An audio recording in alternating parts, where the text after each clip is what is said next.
Hello and welcome to this Dialogue Special. This is a co-production by CGTN and SBT, coming to you from Brazil. I'm Anand Naidu. Last month, Brazilian President Jair Bolsonaro paid a state visit to China, during which he and Chinese President Xi Jinping agreed to further deepen the China-Brazil Comprehensive Strategic Partnership and boost bilateral cooperation.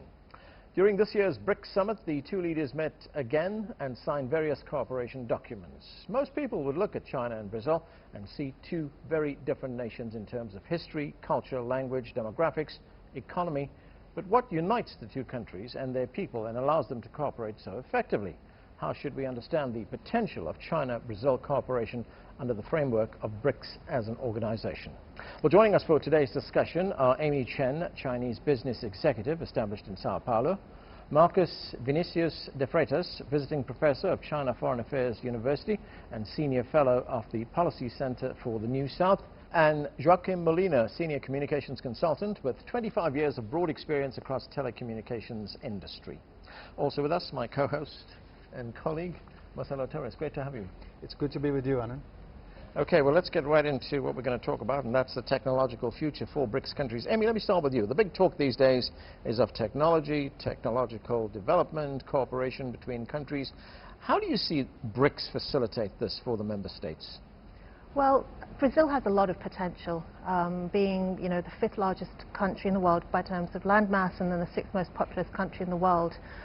Technology would be very welcome in a country where it could scale. There are a couple of challenges, however, and this is where I think the BRICS could come in. The two major inhibitors for growth in technology, in my opinion, the first one being education.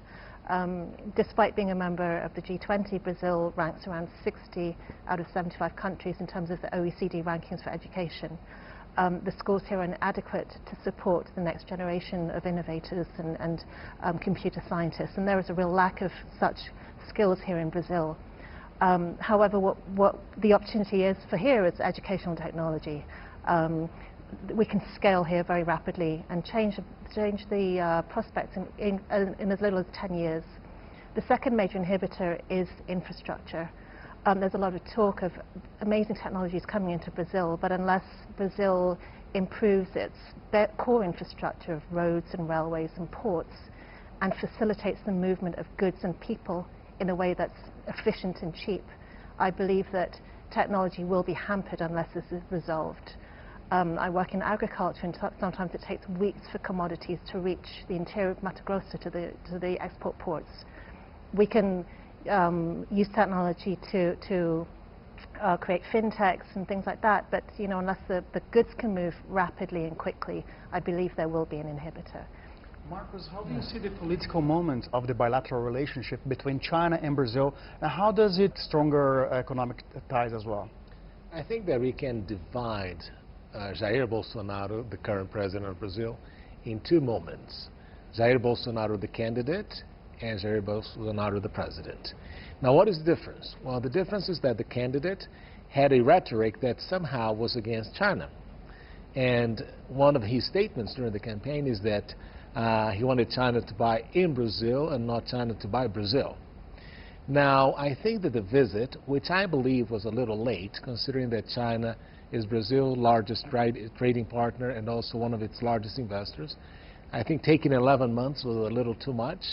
But I think that he realized, particularly after the recent bidding of the public oil concessions in Brazil, that China was the only one that was buying it. I think that reality has imposed itself, and somehow the president has found out that the relationship between Brazil and China is full of synergies, like in technology, as she mentioned before, but also other areas that Brazil can easily build a win-win relationship with China. So I think the moment and I think the visit allowed the president to understand that China is not what he thought as a candidate. Joaquim, when we talk about technological cooperation between countries, technology is such a wide array of different kinds of services, different kinds of developments around the world. Where do you see, which sector do you see the most cooperation in among BRICS countries? I mean, I can speak personally from the telecommunication industry, which is where I have been professionally active, and happily for the industry, the leader, or one of the leaders, but significantly visible in this technology domain is Huawei, one leading Chinese company, which is currently probably some space ahead of the rest of the technology developers in the 5G technology, which is going to be a breakthrough innovation coming into the communication industry. Amy was commenting about the improvements in infrastructure, but the most critical infrastructure today, nowadays, in our all vertical industries is the telecommunications, is the connectivity behind everything. We could have very good roads. If we don't have connectivity, it will not work anyway. What do you think is going to be the role of China in the 5G network in Brazil? This has been an international debate with the very overt trade war between China and the United States, and especially against a major Chinese company, technological company. How do you think this is going to happen in Brazil? I don't think that the troubles that are happening in North America nowadays about Chinese technology in telecommunications are going to hit in South America, and particularly not in Brazil. It is already here. It is widely deployed in most of the networks that we have. It has been tested already. We are about to get new spectrum licenses in the coming year. So the deployment will happen, and I would anticipate political obstacles. But I'm talking from inside the industry, obviously. I'm not in Brasilia, I'm in Sao Paulo. I want to get back to something you talked about a moment ago, and that's education, especially when it comes to technology. Do you see a mechanism within BRICS to develop educational structures for the different member states? I think that Brazil could learn a lot from the other BRICS countries in terms of providing a more equal education, learning from China in particular. Education here is still quite elitist. I'd say about 40% of schools here are private. And when I mean private, they can range from $50 a month to $1,000 a month. When people become middle class here, they tend not to put their kids into public schools. And this is a very, it's a shame that it's not being well run as it should be. Marcus, when the debate about global warming started a few decades ago internationally, the emerging countries like Brazil and China, they were seen as sometimes like not so eager to join the effort because they would see that historically the richer countries had polluted the world a lot to be able to grow, to be able to be wealthier. And then nowadays, when you look at the panorama, it's completely different. You see that countries like China, especially, and Brazil are doing a great effort, where countries like the United States are a little bit not so sure about the Paris Agreement. How do you think the BRICS summit and the BRICS cooperation could help improve this panorama? It's a very interesting question, and I understand where the United States is coming from. In the Republic, if you go back in history, during the Kyoto Protocol, the Senate of the United States voted against signing the protocol because there wasn't a firm belief that climate change was reality. So I understand the positioning, and you will see that happening in the Republican Party, that still doubts regarding the whole process of climate change.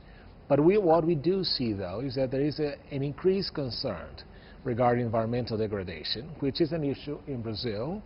And in China, this is particularly important because of the air pollution. Like, I live in Beijing right now, and we know that over the last few years, a green belt has been built around Beijing to avoid pollution. So I think that both countries, China and Brazil, India has tremendous problems with pollution. A few days ago, they just had it, how horrible the situation was in India.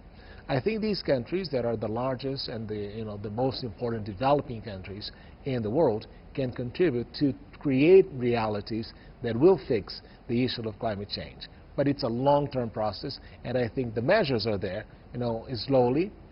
But surely, if we make the measures, if we make the adaptations that are necessary, I think there is a great contribution, particularly considering that China and India still remain like important players when it comes to climate change. Joaquin, when you talk about connectivity, especially in technology, how will that impact the lives of ordinary people in these BRICS countries? I can give you an example. For example, here in Brazil, you know that agricultural business is one of the big engines of the economy in Brazil.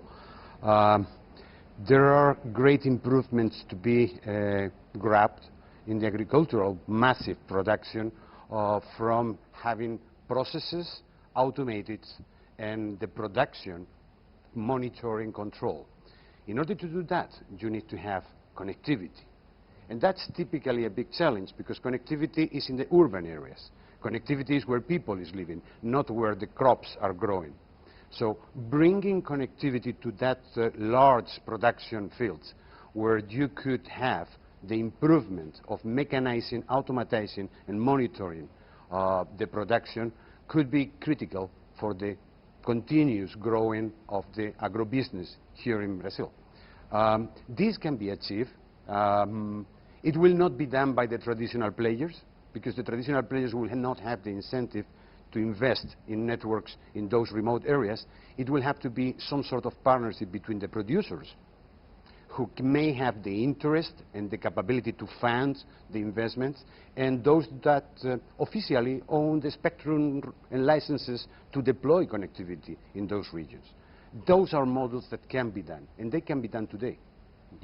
Marcus, there are many who say that the geopolitical relationship among BRICS countries is more important than the economic trade or technology relationship. Do you agree with that? I do, because we see that the world is in a major tectonic shift. The world is moving from the West to Asia, and that is clear considering the economic numbers of Asia, you know, India and China, and the role that they play in the world and the role that they are going to play as their economies grow even more.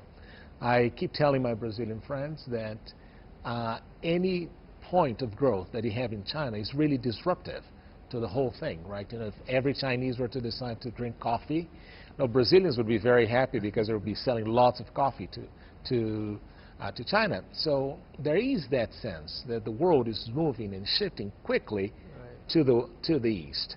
And what we have to do, and this is also a result of the fact that many of the lessons that we should have copied from what was happening in Asia hasn't been done in the West.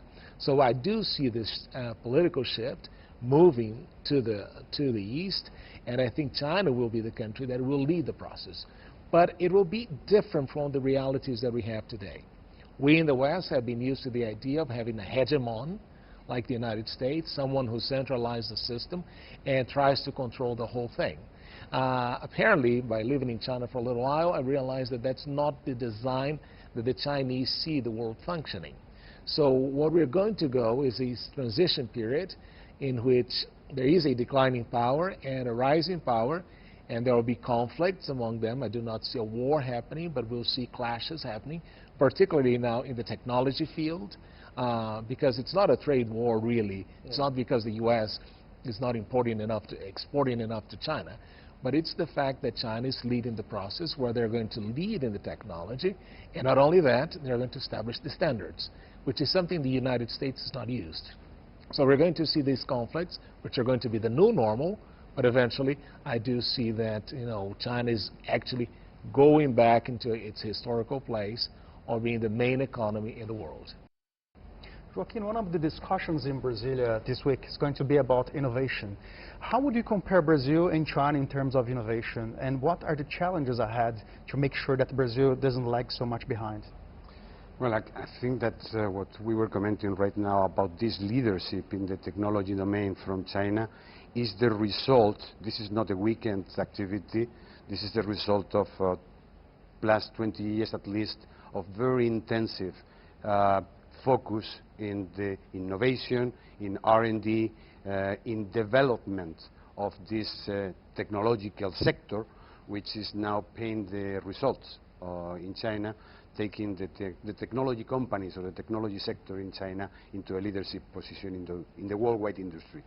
How could Brazil benefit of that? I think that it passes by investing more money and more funds to the universities, more projects, more partnerships with the industry, incentivizing these startup hubs that are popping up in every city in Brazil. There is a lot of entrepreneurial spirit in the Brazilian community, but in some cases it lacks the welcome activity of the organizations, the official organizations whether it's the government and or financing as well, right? And financing, yeah. It's the funding. It requires, I mean, I was part of R&D activities in my early parts of the career, and it is a very large investment to work in R&D. You don't see the results immediately, certainly not within one election period. So it has to be a strategic plan for the country, drawn down and respected across a period of 20 years. We will see the results. Amy, getting back to the political influence of BRICS, do you see that influence grow in the years ahead as Marcus just told us the balance of power in the world starts changing? I do see that happening. I think it needs to be controlled from the cultural aspect as well. Breaking down people's, or the Western view of BRICS will be a challenge. The world indeed has had 50+ years of American rhetoric, fueled by media, Hollywood, movies, McDonald's, Coca-Cola, and these have been really good for promoting American culture in other countries. We haven't had the same yet from any of the BRICS countries, and when we read a lot of the rhetoric on the news in Western media, it tends to be a little bit negative and a little bit extreme as well. How important is that for BRICS countries to start telling their own story, their narrative?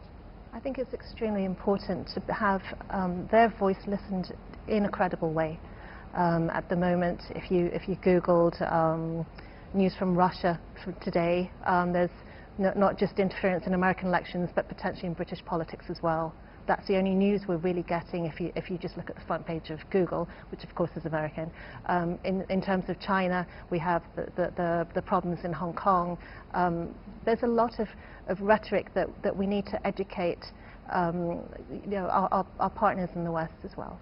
Marcos, I would like to know your perspective regarding people-to-people exchanges. As a Brazilian, living in Beijing, you have the opposite experience from Amy's.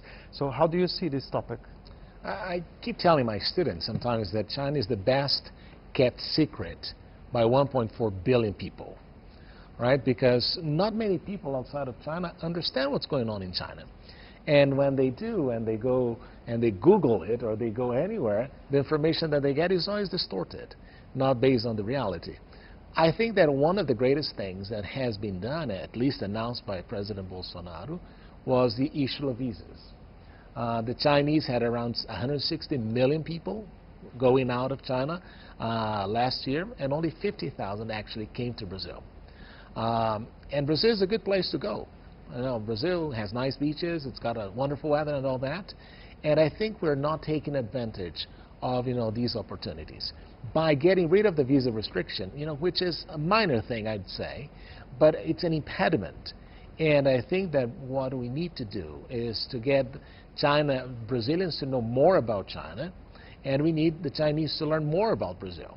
So I think governments and private sector can do a whole lot more in order to do that. I always said that there was one case in Brazil that I always like to recall. Not many people in Brazil knew about India. And we had a soap opera on television about India, and all of a sudden Brazilians were repeating Indian expressions. So I think we should do something similar when it comes to China. So Brazilians, and a soap opera on China, so that Brazilians get to know more of the local traditions of China. And of course I understand there are many provinces and many minorities and all that, but I think that that would bring China into Brazil. And the same way, if we find things that we can do that will make, carnival in Beijing or something like that, somehow we're going to exchange that a little bit more. So I think there are initiatives that have to be carried out so that we somehow start knowing each other better. The Chinese knowing Brazil and the Brazilians knowing more about China, so that China in the future is not a well-kept secret by 1.4 billion people, but at least 200 million people know a little bit more about it. Right. Soap operas aside, Joachim, I have one technology question, which I think is an important technology question, and that is, there's going to be a growing demand for green technology in the years ahead. How do you see these countries cooperate among each other? We've got China, which is the leader. Brazil has also provided a lot of green technology. How do you see that move around the world? China is one of the largest producers of solar technology, photovoltaic solar energy production technology. It used to be pretty complex and expensive 20 years ago. I remember because I personally tried to analyze that area, for personal business.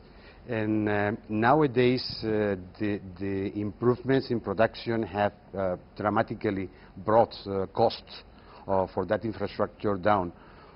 Here in Brazil, we have some very, very large farms of solar panels producing a significant and visible already part of the energy matrix in Brazil and improving.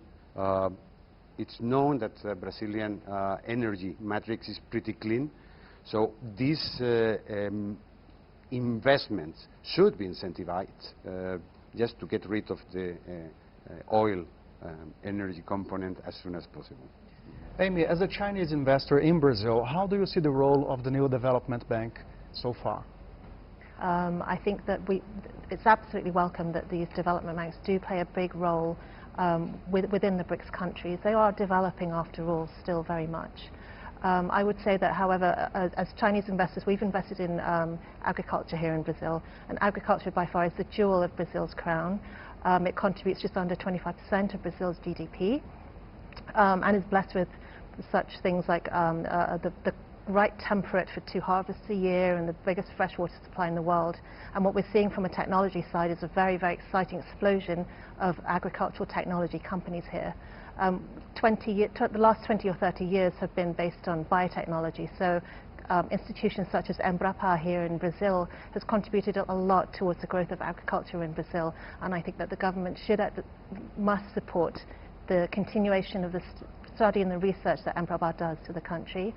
On the other hand, what we're seeing right now is a lot more hardware, so whether it's infrastructure from 5G or drone technology in the farm gate or sensors in the soil, a lot of this big data that needs to be collected from very rural areas and will absolutely help the future of agriculture here, and with Brazil being a key role in the food security of the world.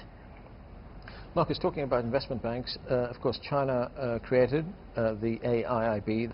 How big a role is that going to play, especially with the developing world? I think that the AIIB is an important player in the sense that it is really an effort by China to change the scene of global governance. For a long time we've had the Bretton Woods institutions, the IMF and the World Bank, leading the process. But when these countries, China, Brazil, try to change and ask for a more active voice in these institutions, and I recall being in Turkey when it was agreed that these countries would have a different participation in the process, when this was done, it actually stalled in the Congress of the United States and nothing has been done. So I think that the Asian Investment Infrastructure Bank, and as well as the new development bank, somehow give a clear message to these Bretton Woods institutions that they need to renew themselves, they need to adapt their governance to the reality of the changes that have taken place in the world economic scenario. Now, you know, if you go back to 1944, China was not as relevant, Brazil was not as relevant to the world economy. But it doesn't make sense for these countries that somehow were very active during the financial crisis of 2007, 2009, these countries that somehow allowed the global meltdown not to become such a meltdown as was expected. These countries deserve to have more an increased voice in the global scene and in the global governance. So if these institutions are not working, and they seem to be not working as well, I think it makes sense that the AIIB, the New Development Bank, play a role. And I think this is going to be ever increasing. And not only AIIB, but also the Belt and Road Initiative is also a great effort by China to change the governance of the world in a way that is very different from what we saw in 1944. So these things are changing. And this is all part of this structure that I mentioned to you in the process to shift, not hegemony, but the shifting power from the East to the West. And I think this transition is complicated. We're not used to it, but we need to get used and to understand that China is somehow leading and pushing the way. Joaquin, when you look at the current status of the Brazil-China relationship, what do you think are the biggest expectation from the business sector regarding like political agreements or political actions that could foster the relationship? There has been a great expectation about the legal framework for telecommunications improvements in Brazil to be defined. And unfortunately, the license seemed to be delayed. There was an auction process that was expected to happen in the first quarter of next year. It is now set to be pushed to second or probably even to the second half. And that's a major obstacle, because until the licenses and the spectrum is granted, we can do all trials we want, but we cannot start deploying. And the industry is eager to start deploying.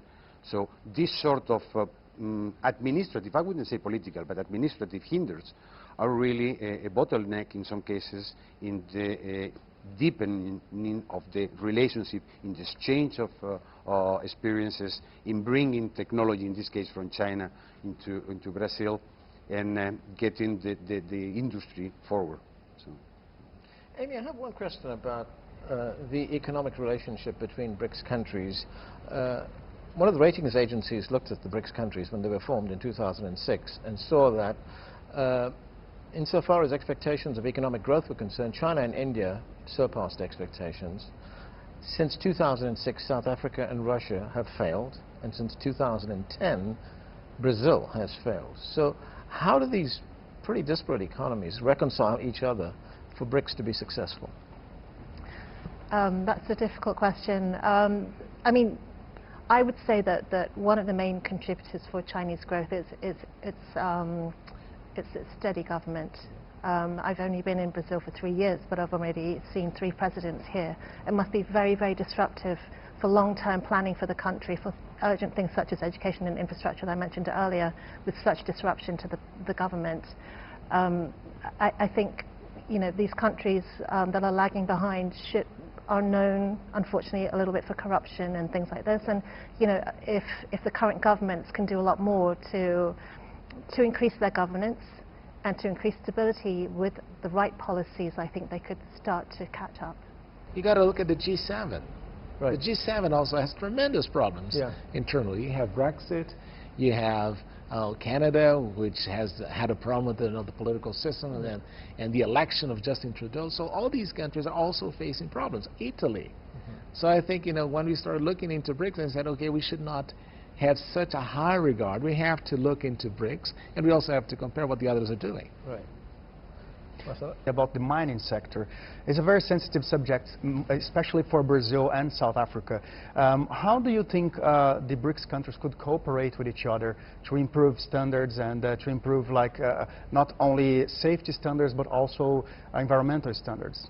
Well, they have to develop rules regarding how the exploitation takes place, so that somehow we do not face the challenges of, you know, water being affected and all these things that are natural when you do the mining process. So it would be interesting, I think, even to develop new technologies so that the environment is not affected so much. And I think China has, you know, enough technology to do that and help and support this. The only issue you always find in these discussions is that somehow countries that provide natural resources, somehow they always go back into the rhetoric that, oh, they're just producing commodities and only selling commodities. So I think the narrative could be improved in a way that Brazil or, you know, South Africa, countries that belong to BRICS that are at a different stage in their technological development, if they find ways to add value to the things that they produce, the commodities that they produce, and, you know, selling and mining activities that are environmentally friendly, perhaps could be a great contribution not only to BRICS but to the whole world. And that's where we have to leave it. Thanks to all of you for being with us, and thanks to my colleague, Marcelo Torres, for being with me as well. It was really great. My pleasure. And that's it for this special edition of Dialogue. Thanks for being with us.